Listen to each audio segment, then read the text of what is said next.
In this week's Gear Guide, I'm going to talk about interviewing because a lot of you who are working on your final projects right now are getting to the stage when you should be thinking about the interview. Now, the interview is really important because it is the one thing that is going to drive the narrative. And it's also something that we have complete control of. A lot of the other video that we're going to shoot, we're just going to shoot it as it happens. But for video, we want to think about it like a portrait. We want to find a good place, a quiet place to set up, and make sure everything is right before we set up. Now, we're going to give you 3 basic rules that I want you to try and stick to when you're doing your interviews. I'm going to show you some of the gear that I'm going to use to do that. So the first, as I've talked before, is about the microphones. Now, it's really important that for the interview that you use a tie-clip microphone, not one that that is on the camera. Now, if you go to the microphones video that I made, it's pretty obvious by listening to that why that is. Now, with a tie-clip microphone, there's 2 things that you need to consider. One is to get it close, like the one I have here on my lapel right here. You see, I give it a little bit of space. I bring it down 2 buttons down. It's not always possible to get it at that point, but that's really where you want it. Be very careful there's nothing brushing against it. If I have something brushing against it, I'm going to brush it here. You can hear the noise.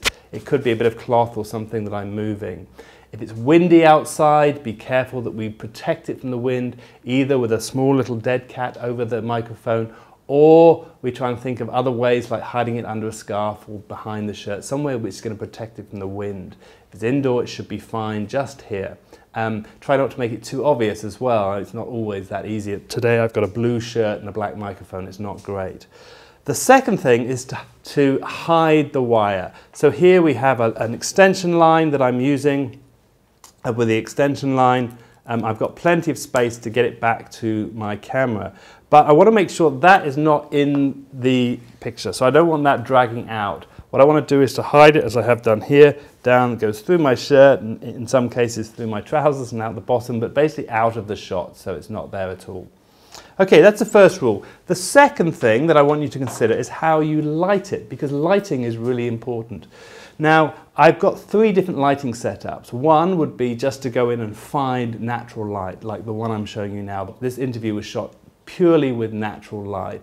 So I've gone into a place, I've looked for where the window light comes in, and I've just made sure that my subject has really nice light. Exactly the same way that you would do a portrait. Think of this as portraiture or environmental portraiture. The second way is to have a little LED light. Now, I actually carry a number of these, but the examples I'm going to show you here is just with one light. And there's 2 things that you can do with that. The first is to just light the subject with it. Put the light at a slight angle. If they've got glasses, be careful about glare. At a slight angle to the subject, normally in the direction that they're pointing across the camera.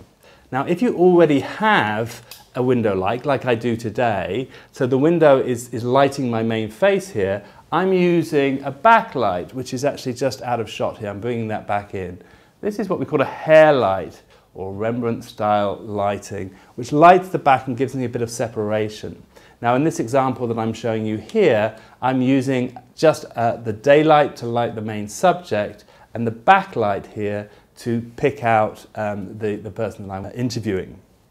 Okay, so these little LED lights plus a stand. Now, there's different stands you can get, but I love these little lollipods. They're very light and they're quite able to take a light, a monitor, a point of view camera, something else like that. You can see it just flips up very easily, pulls up and goes down again. Very quick to put up and down. And as I said, it can't hold a camera, but it can hold a light.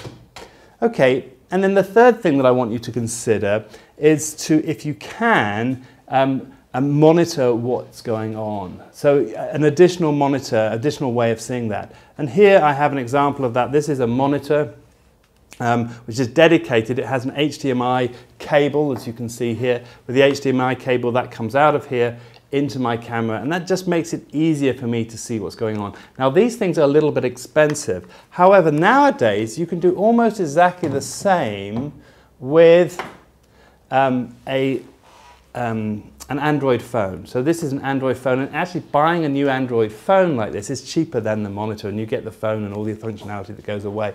Or if you have an Android tablet, like this Nexus tablet, this can act as a really good monitor. You do need one extra cable, this cable here.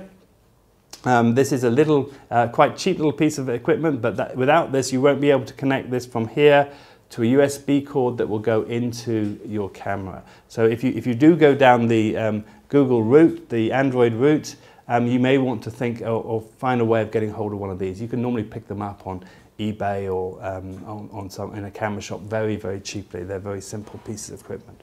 Another thing that I have that I sometimes use when I'm doing an interview is this focus finder. Now this is really useful if I am having to conduct the interview myself at the same time as filming it. I'm the only person there, which it will be for a lot of you will be the case. Now for that, with this, I'm able to sit with this on my lap. It connects via USB cord into my camera, and I can focus as I go along. Now if I'm using a monitor, I can see what's happening in front of me as I'm conducting the interview, and I can flip focus rather than having to lean across and turn the focus as I go on. So this little device really helps me and gets me out of difficult situations when I need to do a follow focus when I'm doing an interview in case the subject moves. Now, the last thing that you might want to consider, and this is not necessary for a lot of you, it may not be possible for this project, is to have a second camera. If you have two cameras, you have an extra point of view which you can edit between. It makes it much easier for editing, and it makes the interview look a little bit nicer. And in this example that I'm showing you, we have two cameras, in this case mounted one on top of the other.